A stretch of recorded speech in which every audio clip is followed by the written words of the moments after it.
ছিল মহাজন আর এক ছিল সওদাগর। দুজনে ভারী ভাব। একদিন মহাজন এক থলি মোহর নিয়ে তার বন্ধুকে বলল, ভাই, এই কদিনের জন্য শ্বশুর বাড়ি যাচ্ছি, আমার কিছু টাকা তোমার কাছে রাখতে পারবে? পারবো না কেন? তবে কি জানো, পরের টাকা হাতে রাখা আমি পছন্দ করি না।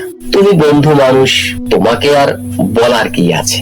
আমার ওই সিন্দুকটি খুলে তুমি নিজেই তার মধ্যে তোমার টাকাটা রেখে দাও, আমিও টাকা ছোবো না। তখন মহাজন তার থলে ভরা মোহর সেই সওদাগরের সিন্দুকের মধ্যে রেখে নিশ্চিন্ত মনে বাড়ি গেল। এদিকে হয়েছে কি, বন্ধু যাওয়ার পরেই সওদাগরের মনটা কেমন উসখুস করছে।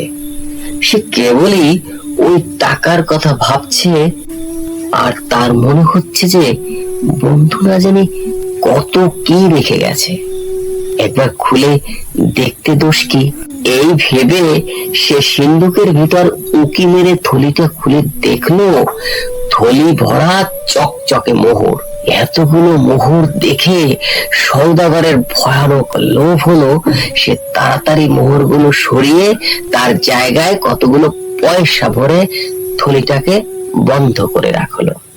10 দিন পরে তার বন্ধু যখন ফিরে এলো, তখন সওদাগর খুব হাসি মুখে তার সঙ্গে গল্প সল্প করলো, কিন্তু তার মনটা কেবলই বলতে লাগলো, কাজটা ভালো হয়নি। বন্ধু এসে বিশ্বাস করে টাকাটা রাখলো, তাকে ঠকানো উচিত হয়নি। এ কথা সে কথার পর মহাজন বলল, তাহলে বন্ধু, আজকে টাকাটা নিয়ে উঠি, সেটা কোথায় আছে? হ্যাঁ বন্ধু, সেটা নিয়ে যাও, তুমি যেখানে রেখেছিলে সেখানেই পাবে, আমি থলিটা আর সরাইনি। বন্ধু তখন সিন্দুক খুলে তার থলিটা বের করে নিল, কিন্তু কি সর্বনাশ! থলি ভরা মোহর ছিল, সব গেল কোথায়? সব যে কেবল পয়সা। মহাজন মাথায় হাত দিয়ে বসে পড়লো। ও কি বন্ধু, মাটিতে বসলে কেন? ভাই, সর্বনাশ হয়েছে। আমার থলি ভরা মোহর ছিল, এখন দেখছি একটা মোহর নাই, কেবল কতগুলো পয়সা। তাও কি হয়? মোহর কখনো পয়সা হয়ে যায়? সওদাগর চেষ্টা করছে এরকম ভাব দেখাতে যেন সে কতই আশ্চর্য হয়েছে, কিন্তু তার বন্ধু দেখলো তার মুখখানা একেবারে ফ্যাকাশে হয়ে গেছে। ব্যাপারটা বুঝতে তার আর বাকি রইল না। তবু সে কোন রকম রাগ না দেখিয়ে হেসে বলল, আমি তো মোহর মনে করেই রেখেছিলাম, এখন দেখছি পয়সা। আচ্ছা, বাদ দাও, কোথাও কোনো গোল হয়ে থাকবে। যাক, যা গেছে তা গেছি, সে ভাবনায় আর কাজ নেই। এই বলে সে সওদাগরের কাছে বিদায় নিয়ে পয়সার থলি বাড়িতে নিয়ে গেল। সওদাগর হাঁপ ছেড়ে বাঁচল। 2 মাস পরে হঠাৎ একদিন মহাজন তার বন্ধুর বাড়িতে এসে বলল, বন্ধু, আজ আমার বাড়িতে পিঠে হচ্ছে, বিকেলে তোমার ছেলেটিকে পাঠিয়ে দিও। বিকেল বেলা সওদাগর তার ছেলেকে নিয়ে মহাজনের বাড়িতে রেখে এলো আর বলল, সন্ধ্যার সময় এসে নিয়ে যাব। মহাজন করলো কি, ছেলেটার পোশাক বদলিয়ে তাকে কোথাও লুকিয়ে রাখলো, আর একটা বাঁদরকে সেই ছেলের পোশাক পরিয়ে ঘরের মধ্যে বসিয়ে দিল। সন্ধ্যার সময় সওদাগর আসতেই তার বন্ধু এসে মুখখানা হাড়ির মতো করে বলল, ভাই, একটা বড় মুশকিলে পড়েছি। তোমার ছেলেটিকে তুমি যখন দিয়ে গেলে, তখন দেখলাম দিব্যি কেমন নাদুস নুদুস ফুটফুটে চেহারা, কিন্তু এখন দেখছি কিরকম হয়ে গেছে, ঠিক যেন বাঁদরের মতো দেখাচ্ছে। কি করা যায় বলো তো বন্ধু? ব্যাপার দেখে সওদাগরের তো চক্ষু স্থির। সে বলল, কি পাগলের মতো বকছো? মানুষ কখনো বাদর হয়ে যায়? কি জানি ভাই, আজকাল কি সব ভূতের কাণ্ড হচ্ছে, কিছুই বুঝবার জো নেই। এই দেখো না, সেদিন আমার সোনার মোহরগুলো খামাকা বদলে সব তামার পয়সা হয়ে গেল।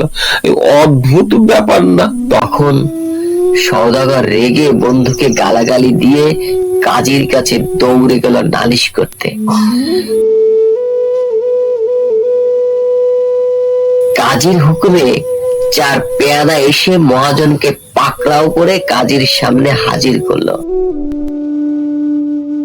তুমি এর ছেলেকে নিয়ে কি করেছো? শুনে চোখ দুটো গোল করে মস্ত বড় হাঁ করে মহাজন বলল, আমি আমি মুখ্য সূক্ষ্ম মানুষ, আমি কি অত সব বুঝতে পারি? হুজুর, ওর বাড়িতে মোহর রাখলাম, 10 দিন পরে সব পয়সা হয়ে গেল। আবার দেখুন, ওর ছেলেটা আমার বাড়িতে আসতে না আসতেই লেজ গজিয়ে দস্তুর মতো বাদর হয়ে উঠেছে। কি রকম যে হচ্ছে, এই আমার বোধহয় সব ভুতুরে কাণ্ড। এই বলে সে কাজীকে লম্বা সালাম করতে লাগলো। কাজীও চালাক লোক, ব্যাপার বুঝতে তার আর বাকি রইল না। তিনি বললেন, আচ্ছা আচ্ছা, তোমরা ঘরে যাও, আমি দৈবজ্ঞ ফকির ডাকিয়ে মন্ত্র পড়ে ভূত ঝাড়িয়ে সব শায়েস্তা করছি। তোমার পয়সার থলি ওর কাছে দাও, আর তোমার বাঁদর ছেলেকে এর কাছেই রাখো। কাল সকালের মধ্যে সব যদি ঠিক না হয়, তবে বুঝবো এতে তোমাদের কারুর শয়তানি আছে। সাবধান, তাহলে তোমরা পয়সাও পাবে না, মোহরও পাবে না, আর তোমার ছেলে তো মরবেই। ছেলের বাপ মা খুড়ো জ্যাঠা সব শুদ্ধ মেরে সাবার করব। সওদাগর পয়সার থলি সঙ্গে নিয়ে ভাবতে ভাবতে ঘরে চলল। মহাজন বাদর নিয়ে হাসতে হাসতে বাড়ি ফিরল। ভোর না হতেই সওদাগর থলির মধ্যে আবার মোহর ভরে মহাজনের বাড়ি গিয়ে বলছে, বন্ধু বন্ধু, কি আশ্চর্য, দেখে যাও, তোমার পয়সাগুলো আবার মোহর হয়েছে। তাই নাকি? কি আশ্চর্য! এই এদিকে যে বাদরটাও আবার তোমার খোকা হয়ে গেছে। তারপর মোহরের থলে নিয়ে সওদাগরের ছেলেটাকে ফিরিয়ে দিয়ে মহাজন বলল, দেখ জোচ্চোর, ফের আমায় বন্ধু বন্ধু বলবি তো মেরে তোর থোতা মুখ ফোতা করে দেব। এই বলে দুজন যে যার দিকে চলে গেল।